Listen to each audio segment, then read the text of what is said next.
जयरामजी म्हणणं ठीक आहे, पण जी रामजी कोण म्हणतं, पण त्याला त्या पद्धतीनं आणून फायदा काय झाला? त्यामधल्या अटी शर्ती आणि नवीन जी आर मध्ये नवीन निर्णयामध्ये प्रचंड त्रुटी असल्यामुळे साधारण महाराष्ट्रातील 3 लाख कामावर त्याचा परिणाम होणार आहे। आणि यामध्ये 100 दिवस रोजगाराची हमी मनरेगामधून होती, महात्मा गांधी रोजगार हमी योजनेमधून होती। आता जी रामजी मध्ये 120 दिवस करूनही जर हाताला कामच मिळत नसेल तर याचा उपयोग काय? आणि या पलीकडे जाऊन या अटी शर्तीमुळे कुठलंही काम सुरूच करू शकत नाही। त्या रोजगार सेवकाला वेळेवर पैसे देऊ शकत नाही, रोजगार हमी योजनेवर काम करणाऱ्याला त्यांनी ते त्यामध्ये स्पष्टता नाही। आणि 3 लाख साधारणतः कामं जर हे होऊ शकत नसतील, त्याच्यावर त्याचा परिणाम होत असेल, तर मग मला वाटतं की या सगळ्या कामाला 3 लाख कामांना जो ब्रेक लागतो आहे, यातून तुम्ही उद्देश कसा साध्य करणार आहात? ही योजना एक सायकल म्हणून गरिबांसाठी या योजनेचा उपयोग होता। जो पैसा सामान्य माणसाच्या, गरीब माणसाच्या, मजूर माणसाच्या घरापर्यंत जावा आणि तो रोटेट होऊन पुन्हा मार्केटमध्ये यावा आणि त्या गरीबाची चूल पेटावी, म्हणून ही 100 दिवस गॅरंटी स्कीम रोजगाराची आमचं सरकार होतं, काँग्रेसचं आपला UPA सरकार होतं, त्यावेळेस त्यांनी ती योजना आणली। त्यापूर्वी खरं तर ही योजना मुळात काँग्रेसनीच आणलेली योजना आहे। दुर्दैवानं योजनांची नावं बदलली जातात, पण त्रुट्या काढून त्यांना ही योजना गुंडाळण्याचंच उद्दिष्ट आहे का असं दिसतोय। तसंही केंद्र सरकारच्या या बजेटमध्ये आपण पाहिलं, शिक्षण, आरोग्य आणि महत्त्वाच्या बाबीवर सामाजिक न्याय यांना पैसेच ठेवले नाहीत। अगदीच किरकोळ तरतूद ओबीसी विभागाला केंद्र सरकार देशभरासाठी केवळ 386 कोटी रुपये देतो। यावरून या सरकारची ओबीसीच्या प्रती असलेली नियत हे स्पष्ट होते। अशाच प्रकारे आज ही मनरेगा योजना सुद्धा गुंडाळण्याचं काम सुरू आहे। दुसरा महत्त्वाचा विषय, आपण काल पाहिलंय की यवतमाळ जिल्ह्यामध्ये महिन्याभरामध्ये 22 शेतकऱ्यांनी आत्महत्या केल्या। 1 महिन्यामध्ये सर्वाधिक आत्महत्या करणारा जिल्हा कोणता, तर तो यवतमाळ म्हणून आता सगळीकडे आता प्रसिद्ध झालेला आहे। राज्य सरकारनं म्हणजे राज्यामधील शेतकऱ्यावर 2 लाख साधारणतः 90,000 कोटीचं कर्ज आहे। हे कर्ज माफ करतो म्हणून निवडणुकीच्या पूर्वी घोषणा करणाऱ्या सरकारने 1.5 वर्ष उलटूनही या संदर्भात कुठलीही ठोस भूमिका घेतली नाही आणि शेतकऱ्याच्या तोंडाला पानं पुसण्याचं काम केलं। केंद्र सरकारकडे या 2,91,000 कोटीचा प्रस्ताव शेतकऱ्यांच्या कर्जमाफीचा पाठवला गेला आणि केंद्र सरकारने भूमिका स्पष्ट केली की ही कर्जमाफी योजना आम्ही करू शकत नाही, आणि करू शकत नाही इथपर्यंत ठीक आहे, पण ते व्यवहार्य नाही अशा पद्धतीचा निर्णय आणि घोषणा केंद्र सरकारने केली। यामुळे राज्याची ऐपत नाही, केंद्राची देण्याची दानत नाही, आणि अशा स्थितीत शेतकरी आता उद्ध्वस्त होईल। आणि त्या पलीकडे जाऊन केंद्र सरकारने, मोदी सरकारने अमेरिकेशी केलेला करार हा अत्यंत धोकादायक आहे। हे केवळ आज त्याचे परिणाम नाही दिसणार, पण उद्या हे सगळं नवं पीक आल्यावर त्याचे शेतकऱ्यांचं कंबरडं मोडणारा हा निर्णय असणार आहे। म्हणजे भारतातून निर्यात होणाऱ्या मालावर 18% ड्युटी 50%वरून आणली, परंतु अमेरिकेतून येणारा शेतमालावर हे 0% ड्युटी हे देशामध्ये इतिहासातील पहिल्यांदाच होते आहे। एकेकाळी 110%, 20% ही ड्युटी होती। त्यामुळे परदेशी शेतकरी, परदेशातील कुठलाही शेतीमाल, गहू असेल, मका असेल, कापूस असेल, सोयाबीन असेल, हा भारतात निर्यात होत नव्हता, कारण 100% ड्युटी म्हणजे शेतकऱ्याला तिथला दर आणि केंद्र सरकारने लावलेला टॅक्स हा विचारात घेता ते वायबल नव्हता. पण आता 0% आणल्यामुळे अमेरिकेमध्ये आणि भारतामध्ये हा करार झाल्यामुळं मोदी सरकारने केल्यामुळे शेतकऱ्याच्या मालाला कोणी विचारणार नाही. कारण अमेरिकेतील जो माल आहे, जो सोयाबीन आहे किंवा मका आहे, हे मेन क्राफ्ट आहे आणि मोठ्या प्रमाणामध्ये याचं उत्पन्न होतं.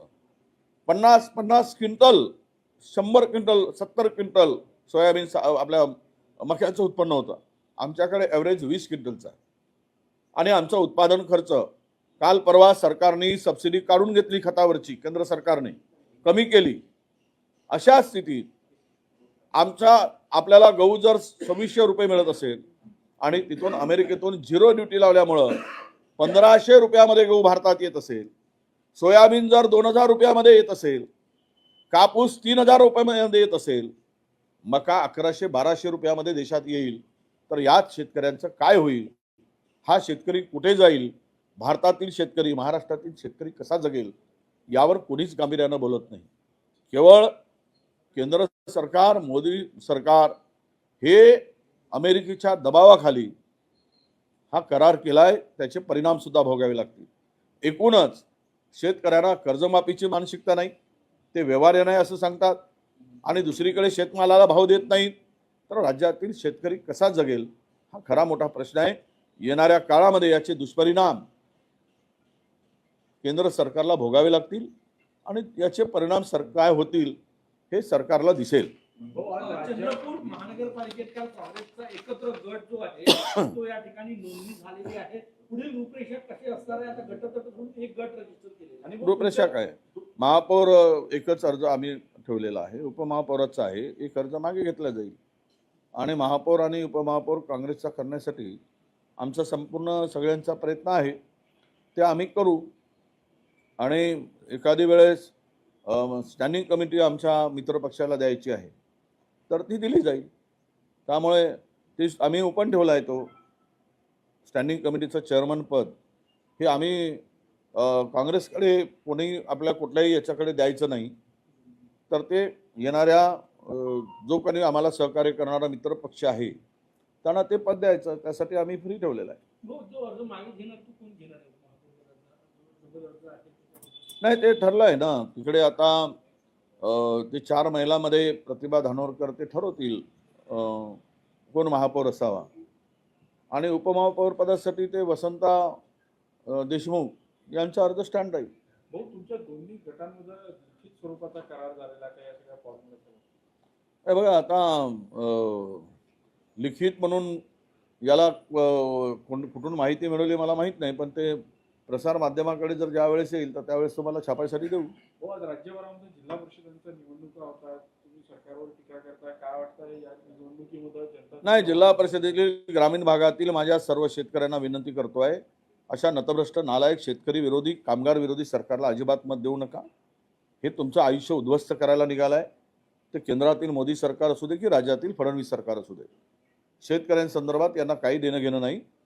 यावेळेस सोयाबीनचे दर पडलेत, पुन्हा यापेक्षा अधिक वाईट परिस्थिती होणार आहे. कारण हा 0 करार, 0 टॅक्सवर, 0 म्हणजे टॅक्सवर हा झालेला करार आहे. हे भयावह आहे. मागच्या वेळीपर्यंत अमेरिकेवर आयात करत असताना जे टॅक्स लावला गेला होता तो मला वाटतं 28 ते 20% की 28% होता. आता एक्झॅक्ट मला माहीत नाही, पण तो 20%च्या पुढे होता.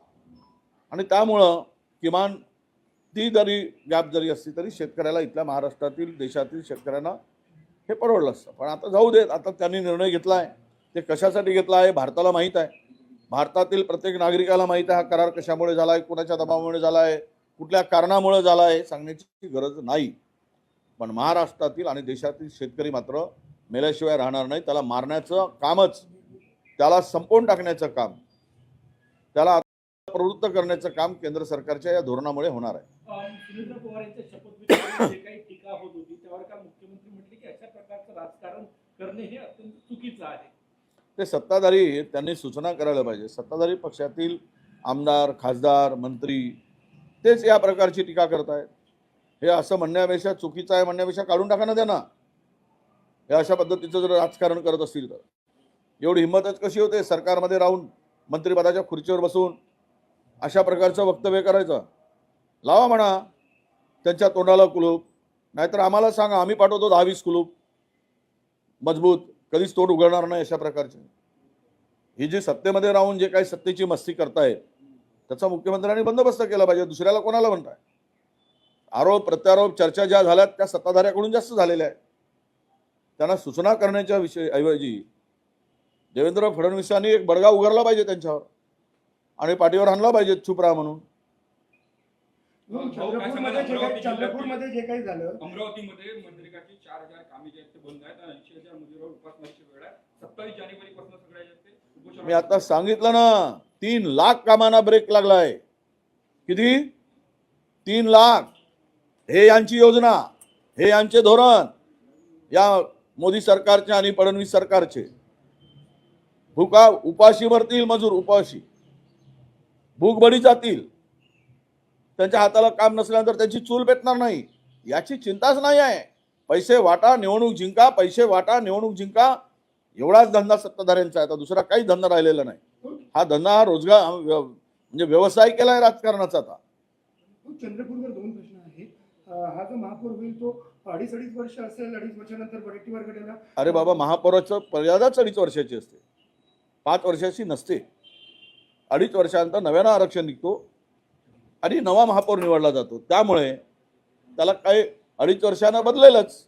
पण आता आपण बोलले होते आपण महापौर स्तरासाठी चंद्रपुरामध्ये एकूणच या पद्धतीने कला असं काँग्रेसमध्ये म्हणतो, मात्र भाजपमध्ये अंतर्गत कला दिसून येत आहे. 2 महापौर पदासाठी अर्ज भरलेले आहेत. कसं बघताय? काल भाजप नेत्यांचा वक्तव्य तुम्ही पाहिलं आहे, ज्येष्ठ नेत्यांचा. त्यावरून त्यांचा उद्वेग हा तुम्हाला सगळ्यांना मिळाला, बघायला मिळाला. त्यामुळे आम्ही ठरवलं की आम्ही एकच फॉर्म भरायचा. आम्ही प्रतिभा धानोरकरांना अधिकार दिला की महापौराचा फॉर्म तुम्ही ठरवा. त्यांच्याबरोबर असलेल्या 4ही महिलांनी भरले आहे. त्यातील 3 महिलांना काढून घेण्याचं काम त्यांचं आहे. आता आपण बोललो की धानोरकर मॅडम आता महापौर पदाचे जे अरे ते सांगितलं ना, 2.5 वर्षासाठी 2.5 वर्ष धानोरकरांच्या मी सुचवेल ते नाव 2.5 वर्षाचं आणि ते सुचवले ते नाव 2.5 वर्षाचं. पुढच्या 2.5 वर्ष हो होय. भाऊ, जिल्हा परिषद निवडणुकांमध्ये अनेक दुबार मतदार जे आहेत समोर येत आहे. जे ग्रामीण भागातले शहरात स्थलांतर झाले ते दोन्ही ठिकाणी मतदान करताना आढळत आहे. विरोधकांकडून अनेकदा मागणी झाली हे नाव वगळण्याची, मात्र अद्याप ते नाव वगळण्यात आले नाही. असा आहे, थोडासा जनाधार शहरी भागामध्ये भाजपला आहे. ते मतदार जर ग्रामीण भागामध्ये टाकून दोन्ही निवडणुका जिंकायचा फंडा सत्ताधाऱ्यांनी योजला असेल, तयार केला असेल, तर त्यांना माहीत आहे की ग्रामीण भागातील जनतेमध्ये उद्रेक आहे, राग आहे, संताप आहे. शेतकरी, शेतमजूर सगळेच दुःखी आहेत आणि त्यामुळं काही लोकांची नावं शहरी भागातील ग्रामीण भागात टाकून निवडणुका जिंकण्याचा सोपा मार्ग निवडला असेल म्हणून ते आम्ही मागणी करूनही ऐकत नाहीत. आणि निवडणूक आयोग आहे कुठे? देशामध्ये महाराष्ट्रात निवडणूक आयोग मेला आहे, तो जिवंत नाही आहे. त्याला मारून टाकल्या गेला आहे, त्याला संपवून टाकल्या गेला आहे. त्यामुळे काय होईल भविष्यात हे आता अधिक बोलण्याची गरज नाही. काल नागपूर महानगरपालिकेमध्ये महापौर आणि उपमहापौर निवडी प्रक्रिया पार पडल्यावर काँग्रेसच्या जे नगरसेवक होते त्यांनी जय संविधानचा नारा दिला, तर भाजपच्या नगरसेवकांना जय श्रीरामचा नारा देण्यात आला. आता ते काय, यावर मी काय, आम्ही संविधानावर देश चालतो, कशावर चालतो? लोकशाहीमध्ये निवडून आलेल्या लोकांनी जे पद मिळतंय ते संविधानामुळे मिळतंय. भक्ती, देवाची शक्ती, भक्ती, श्रद्धा हे ठेवलीच पाहिजे, पण देश संविधानावर चालवला पाहिजे. त्यामुळे जे मिळाल्या पदाचा गौरव, सन्मान हा संविधानामुळे मिळाला आहे. हे जर अक्कल नसेल तर त्यांना लोकशाही कळत नाही, याचा अर्थ असा होतो. मुख्यमंत्र्यांनी जिल्हा परिषदेचा प्रचार केला नाही, मात्र आज ते तिकडे शेवटचा. प्रचाराला जात आहे. तेलंगणाला प्रचाराला मुख्यमंत्री जात आहे महानगरपालिकेच्या निवडणुकीत. तेलंगणामध्ये जाऊन काही मिळणार नाही. खाली हात मुख्यमंत्र्यांना यावं लागेल. तेलंगणाच्या जनतेने ठरवलं आहे, त्यामुळे त्याचा परिणाम काही होणार नाही. त्यापेक्षा मुख्यमंत्र्यांजींना आमचा सल्ला आहे की तुम्ही महाराष्ट्रातच प्रचार करा, काही हातात लागेल. त्यापेक्षा तेलंगणात जाऊन वेळ घालू नका, असं आमचं मत आहे.